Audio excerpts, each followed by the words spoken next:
السلام علیکم زه واجد الله تاسو ګورئ زما فیسبوک او یوټیوب چینل امید لرم چې خبرې او ژوند به مو ښه تېرېږي. یو طرف ته خو پوره لاهور راوتی دی او پرون چې په پنجاب کالج کې د کومه طالب العلم سره چې کومه زیاتی شوې وه د هغې په حوالې سره پوره پنجاب راوتی دی، خو بل طرف ته حکومت د پاکستان تحریک انصاف او مطالبه هم منله او پاکستان تحریک انصاف مطالبه دا وه چې هغې د عمران خان صاحب سره ملاقات کول غواړي.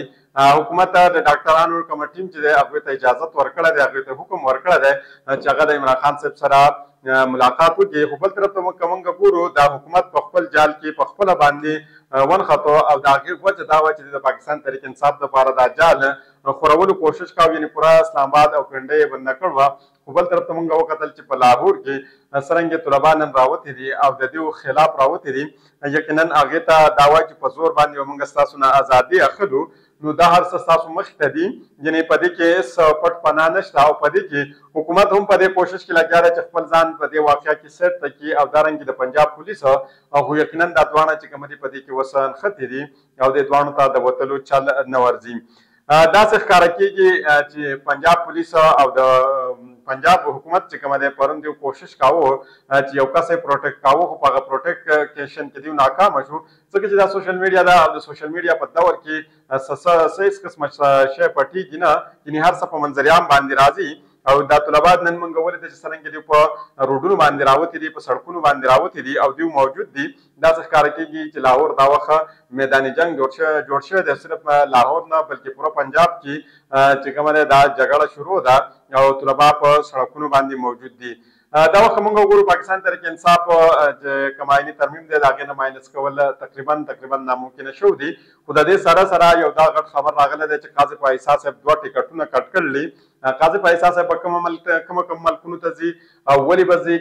ولې قاضي پایسا صاحب په دې وخت کې ریټایر شوی دی یا د دې بله څه وجه ده، دا زه هم ستاسو مخې ته ږدم. راځو اول ته د شهر اقتدار خبره کوم چې دا وخت په شهر اقتدار کې چې کومه سیمټ کانفرنس دی هغه روان دی او د هغې باقاعده طور باندې آغاز شوی دی. د هغې لپاره دوی ریډ زون خو بند کړی و، خو اوس دا خبره صرف ریډ زون ته نه ده رسېدل بلکې د اسلام آباد رهایشي چې کومه علاقې دي دا یې بندي کړلي. هغه علاقې د رهایشي بندي کړلې چې د کومې د دې سیمټ سره هېڅ قسمه څه لینا دینا نشته او تر لرې پورې د دې سره هېڅ قسمه تعلق نشته، یعنې سیمټ خو په ریډ زون په حدودو کې دی او دوی ډېرې لرې علاقې چې کومه دي د اسلام آباد دا یې بندي کړلي. زه دا خبره په ذهن کې راځي چې ریډ زون دې بند کړی شي او خو دا نورې علاقې ولې بندي کړلې، ځکه چې پاکستان تحریک انصاف بېګا د شپې خپل احتجاج مؤخر کړی دی، خو د هغې باوجود اسلام آباد دوی سیل کړی دی. یعنې پاکستان تحریک انصاف راتلل غوښته او هغې پوره اسلام آباد بنداوه، خو د هغې په ځای باندې حکومت په خپله پوره اسلام آباد بند کړی دی. که موږ دا وخت وګورو د اسلام آباد چې کومه خارجي او داخلي لارې دي هغه یې غونډې بندي کړل دي او د اسلام آباد یو رهایشي که چېرته اسلام آباد ته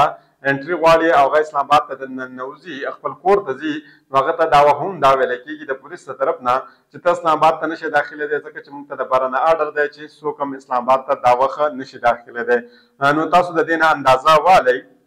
چې څرنګې حالات دا وخت په اسلام آباد کې روان دي او د دې حکومت دپاره څومره مشکلات جوړ شوي دي. که موږ د مریم سرکار صاحبه خبره وکړو نو هغه په یوه غلطۍ پسې بله غلطي کوي او لګیا ده، ځکه چې څرنګې هغې د اټک نه د جهنمه پورې رینجر ودرول او پوره اسلام آباد یې پروټیکټ کړو. خو بل طرف ته موږ ګورو چې په دې پروټیکشن دې ته هېڅ قسمه فایده ورنه کړه، ځکه چې په لاهور کې په لاهور په محاذ باندې چې څرنګه خلک نن راوتي دي او دا څه هر څه چې نن په لاهور کې روان دي، یقینا دې به مریم نواز صاحبه چې کومه ده دا ډېره زیاته حیرانه کړم وي. مریم نواز صاحبه مسلسل دا کوشش کوي چې دا پولیس یو پولیټیکل ټول په ذریعه باندې استعمال کړي، خو هغه هم د دې ناکامي ده، ځای کې دې ته څه خاص کامیابي نه میلاویږي. یو طرف ته که موږ وګورو وکیلان راوتي دي د هغو احتجاج دی، بل طرف ته د طلبا احتجاج دی، یعنې دا وخت بالکل هر څه د مریم نواز صاحبه دپاره مشکل شوي دي. دا وخت که موږ وګورو د طلبا چې کوم احتجاج دی دا بالکل د ختمېدو نوم نه اخلي او ډېر په تعداد کې طلبا راوتي دي او د پنجاب کالج کې چې کومه واقعه مخې ته راغل وه د هغې په پس منظر کې دي په مال روډ باندې د پنجاب اسمبلی مخې ته احتجاج جاري دی. پرون حکومت ډېر کوشش وکړو چې دا کومه کس دا واقعه کړله هغه پروټیکټ کړي او د هغې صرف د هغه د پروټیکشن دپاره پنجاب پولیسو خپل کردار نه دی ادا کړی بلکې پنجاب حکومت هم کردار ادا کړی دی. د دې سره الکترانیک میډیا هم خپل کردار بھرپور طریقې سره ادا کړی دی. یعنی دا پولیس ته طرف نن یو ټرم استعمال شوی چې دا ټرم عام طور باندې یا خو ټي وي چینلز والا استعمالي یا پولیټیکل ټرم استعمالېږي خو یقینا دا ټرم چې کوم دی دا نن پنجاب پولیس هم استعمال کړلی او هغه ټرم دا و چې دوی ویل چې نجي کالج کې یعنی سبا خدای نخواسته که چېرته یو ځای کې واقعه وشي او پولیس د هغې رپورټ دپاره لاړ شي هغه چې په یو پرایویټ ځای کې یو پرایویټ کس داسې واقعه مخې ته راغله د هغه د وجې نه یقینا دا به څومره بده خبره وي او د هغې به خلکو ته پته سرنګي لګېږي یو طرف ته که موږ وګورو دا احتجاج چې دی دا صرف او صرف د پنجاب کالج دغه خاص سپیسیفیک یو برانچ ته نه دی محدود شوی بلکې دا په پوره پنجاب کې خور شوی دی او پوره پنجاب کې د پنجاب ګروپ اف کالجز طلبا راوتي دي پرون موږ ولیدل چې د دې د یارولو کوشش یې هم وکړو دوی ته دا هم ویلې چې صرف او صرف تاسو به سسپینډ کوو نه بلکې ستاسو ایډمیشن یې به کینسل کېږي خو د هغې نه بعد موږ ولیدل چې هلته هغې څنګه مارداړ وکړو څرنګه یې هغې د پولیس مقابله وکړه پولیس یې څنګه شاته دغه کړو پوش اپ کړو د هغې سره سره دوی په دغه کالج باندې د ریپسټ نوم هم ولیکه یعنې د دې نه تاسو اندازه لګولی شئ د پنجاب ګروپ اف کالج چې څومره طلبا دي دا اوس په سړکونو باندې دي او په روډ باندې سره په احتجاج دي او دوی وایي چې دغه ماشومې ته دې چې کومه د انصاف میلاو شي کومې ماشومې سره چې زیاتی شوی دی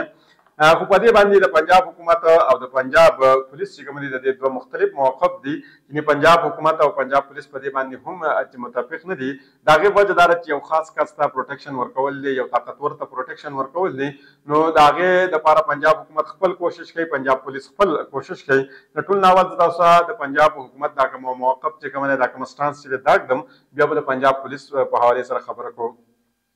وزیر اعلی پنجاب مریم نواز صاحبه د ګلبرګ کې چې کوم نجي کالج طالبان سره زیاتی شو د هغې کیس په واقع تحقیقات دپاره هغوی اعلی سطح کمیټي تشکیل کړله لاهور کې د طالبان سره چې کومه مبینه زیاتتي شو د هغې د تحقیقات دپاره وزیر اعلی مریم نواز صاحبه د طرف نه کمیټۍ قیام اعلان شوی دی چې په 48 غنټو کې به تحقیقات کوي او وزیر اعلی ته به ریپورټ چې کومه دی پیش کوي نوټیفیکیشن مطابق شپږ رکني کمیټي چې په هغې کې چیف سیکرټري پنجاب دی په سربراهۍ کې به وي په هغې کې به سیکرټري داخله وي ایډوکیټ جنرل به وي پنجاب به پکې وي سیکرټري هایر ایجوکیشن به وي سیکرټري سپیشل ایجوکیشن به وي پکې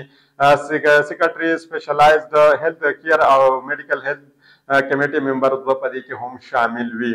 د حکام مطابق کمیټي په خپل مدد سره که چېرته بل یو ممبر غواړي چې دا په دې کې شامل کړي نو دوی شاملولی هم شي کمیټۍ به د دې طالبان مبینه زیادتۍ په حوالې سره شواهد چې کوم دی دا به یو ځای کوي د هغې نه بعد به د کالج طالبات او استادان او د انتظامیه بیانات په دې کې هم ریکارډ کوي حکام وینا دا هم ده چې کمیټۍ د کالج انتظامیه فوري ریسپانس او د پولیس معاملې د ختمېدو دپاره هر قسمه پهلو جایزه به اخلي خو په دې کې د ټول نه مین ایشو دا ده چې پنجاب حکومت خو د هر څه خبرې کړلې خو پنجاب حکومت تر اوسه پورې دا خبره نه ده کړې چې دغه ماشومه په کوم ځای کې موجود ده دا ماشومه ژوندی ده یا خدا نخواسته د دې فاني دنیا نه تلله یا د چا په حراست کې ده په خپل کور کې ده په هسپتال کې ده په کوم ځای کې موجوده ده یعنې تر اوسه پورې د دې ماشومې په حوالې سره هېڅ قسمه خبر مخې ته نه دی راغلی دارنګه د پنجاب پولیسو دا موقف زه هم ستاسو مخې ته ږدم لاهور پولیس د نجي کالج یعنی دا یو خبر دی دا خبر په څه باندې چلیږي په ټي وي چینل باندې چلیږي او په ټي وي چینل باندې دا چلیږي چې لاهور پولیس د دې کالج دپاره څه نوم استعمال کړلی نجي کالج یعنی د دې مطلب دا چې پنجاب کالج کې طالبان سره چې کومه زیاتي شو دا مبینه واقع ثبوت فراهم کولو دپاره اپیل کړی دی ایس پي صاحب ویلي دي چې زموږ سره د دې واقعې په حوالې سره هیڅ قسمه سی سی ټي وي فوټیجز مخې ته نه دي راغله که د چا سره د دې طلبه یعنې دا کومه طالب العلمه چې دا د دې سره د زیاتۍ څه ثبوت موجود وي نو مخې ته دې راوړي او د کومې جنۍ نوم چې اخیستلی کېږي هغه وایي چې دا په خپل کور کې غورځېدله او د هغې نه بعد چې کومه ده د دې سره دا هر څه شو دي یعنې هغې ویل چې دې سره هېڅ قسمه زیاتي نه دی شو د دې ماشومې سره د دې نه علاوه که چاته وایي څه قسمه علم وي نو د هغه ماشومې نوم دې موږ ته ووایي او ایس پي صاحب دا هم ویل چې پولیس چې که چېرته ګارډ نه وی ګرفتار کړی نو بیا به هم په پولیس باندې ډېر قسمه سوالونه اوچتېدلی یعنې په دې وخت کې دواړه پنجاب حکومت هم او پنجاب پولیس چې کومه دی د خپل ځان د بچ کولو دپاره کوشش کوي او په دې خپل د ډیفینس کې لګیا دي چې خپل ځان ډیفینډ کړي ځکه چې پرون دوی څرنګې د دې واقعه منظرنامه پیش کړې وه څرنګې د یو خاص کس د پروټیکشن دپاره کوشش کړی و نو د هغې د وجې نه اوس دوی کوشش کوي چې دوی خپل ځان بچ کړي خو د دې سره سره موږ ګورو چې په لاهور کې تالې هم لګېدلې او تالې څه ته لګېدلې لاهور وکیلا په باندې چې کوم مقدمات اندراج شوي دي پنجاب کالج د طلبا څخه باندې په د دې واقعې نه بعد چې طلبا کوم احتجاج په دوران باندې په دې باندې لاټھی چارج شوی د هغې معاملې لاهور بار اسوسییشن عدالتونه چې کومه دي سیشن کورټ چې څومره دي بار اسوسییشن چې کومه دي هغوی ته د تالې لګول دي او هلته د سایلین او پولیس پابندي لګول ده چې نه خو سایلین هلته ورتللی شي نه پولیس ورتللی شي ځکه چې دا احتجاج باندې څرنګې لاټھی چارج شوی دی او په ماشومانو باندې او په طلبا باندې او د پنجاب کې چې څرنګې وکیلان ګرفتاره شوي دي د دې په حوالې سره راځو مین خبر ته دا چې قاضي پایسا صاحب دا وخت 2 ټکټونه کټ کړلي آیا قاضي پایسا صاحب ریټایر کیږي یا د سبل مقصد لپاره دا 2 ټکټونه دیو کټ کړلي یو ټکټ دیو د ترکیه یعنی ترکیه چې کومه ته اوس وخت وای دا غي ټکټ دیو کټ کړی دی او بل دیو د سعودیا ټکټ کټ کړی دی دا ویل کېږي دا خبر مخکې راغلی دی او دا ویل کېږي چې ترکیه ته یعنې ترکي ته دی د خپلې خور د بیمارۍ د تپوس لپاره ځي یعنې د قاضي پایسا صاحب خور بیماره ده په ترکیه کې موجود ده نو هلته ځي د هغې تیماردارۍ دپاره او دویمه خبر دا دی چې قاضي پایسا صاحب سعودي عرب ته د عمرې دپاره ځي خو قاضي پایسا صاحب ته یوه واقعه چې کومه دا په ذهن کې ساتل پکار دي ځکه چې کله جنرال قمر جاوید باجوه صاحب ریټایر شو د هغې نه بعد چې کله مارکیټ راووتم د هغه په ذهن کې دا خیال و چې لکه څرنګه هغه ته رپورټ ملاوېده چې په غونډ پاکستان تا سره محبت کوي یقینا غونډ پاکستان د هغه نه نفرت کاوه او هغې ته صرف دا رپورټ چې کوم دی پازیټیولی ملاوېدل خو چې کله هغه مارکیټ ته راووته اول ځل موږ د هغه په دوبۍ کې یو ویډیو ولده چې په اشارې باندې هغه انتظار کوو د هغه ډېره زیاته بېعزتي د هغې په وجه وشوه د هغې نه بعد موږ دویم ځل ویډیو د هغه په فرانس کې ولده چې په فرانس کې د هغې د خپل بیبي سره په یو فوټپات باندې ناست وي په فوټپات باندې یو کس د هغې مبینه ویډیو جوړه کړي یقینا قاضي پایسا صاحب ته هم دغه شیزونه په ذهن کې ساتل پکار دي که چېرته ستا په ذهن کې دا خبره وي چې دا عوام ستا سره محبت کوي نو یقینا بالکل چې کومه ده د عوام ستا سره نفرت کوي او انتهایي زیات نفرت کوي او که ته چېرته ډېر زر مارکیټ ته راووتلې یقینا ستا به د هغه نه هم ډېر بد حالات وي نو قاضي پایسا صاحب ته دا معاملات چې کومه دي په ذهن کې اوس ساتل پکار دي نو بلې ویډیو پورې ماته اجازت راکړئ د الله